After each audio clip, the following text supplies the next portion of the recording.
During the pandemic, may family na dinala sa school na ginawang isolation facility. And akala nila, quarantine lang yung kailangan nilang tiisin.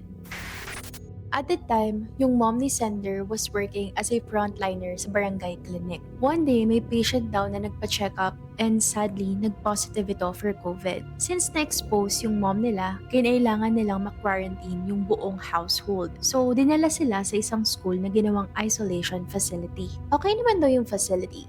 Spacious yung rooms and each family had their own separate classroom. Kasama ni Sender yung ate niya and yung bunso nilang kapatid sa isang room sa ground floor. Yung layout ng place, sa left side ng room nila may CR. Sa right side naman, puro classrooms na rin. Most of the rooms were occupied, so may ibang families din na naka-quarantine doon. One afternoon, around 5 p.m., katatapos lang nilang kumain sa room nila. Si Sender yung assign na maghugas ng dishes that night. But limited lang yung space, so sa CR siya naghuhugas ng plato. Habang naghuhugas siya, may bigla siyang narinig sa likod niya. Yung gripo sa loob ng cubicle biglang bumukas. At first, pinilit niyang hindi pansinin. So, tinuloy niya yung paghuhugas ng dishes. Pero after a while, may narinig na naman siya. This time, hindi nagripo. May umiiyak na babae sa loob ng CR. Doon siya mas kinilabutan. Kinuha niya agad yung mga dishes at tumakbo palabas. Before siya makarating sa classroom nila, kailangan niya pang dumaan sa maiksing corridor from the CR papunta sa main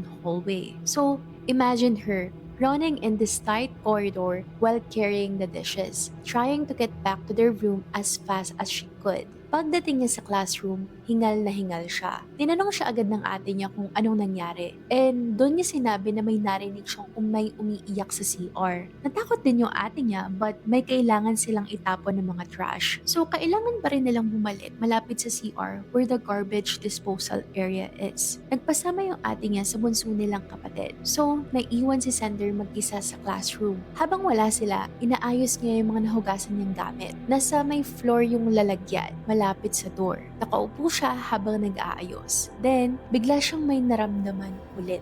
Pero this time, nasa loob na mismo ng classroom. And according to her, ibang-iba daw talaga yung feeling. Mas mabigat this time around. Ramdam niyang may nasa likod niya.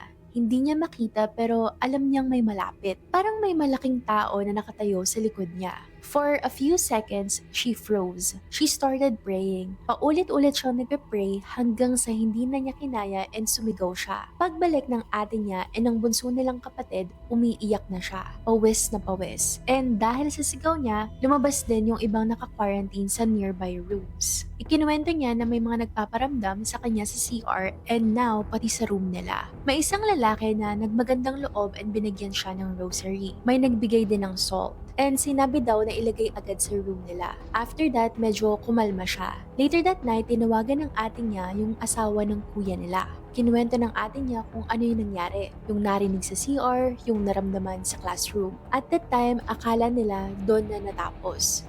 Pero, pag-uwi nila after quarantine, may sinabi yung asawa ng kuya nila. During that phone call daw, habang nagkukwento yung ate ni Sender, may narinig siyang ibang boses na sumasabay. Malaki yung boses and parang lalaki.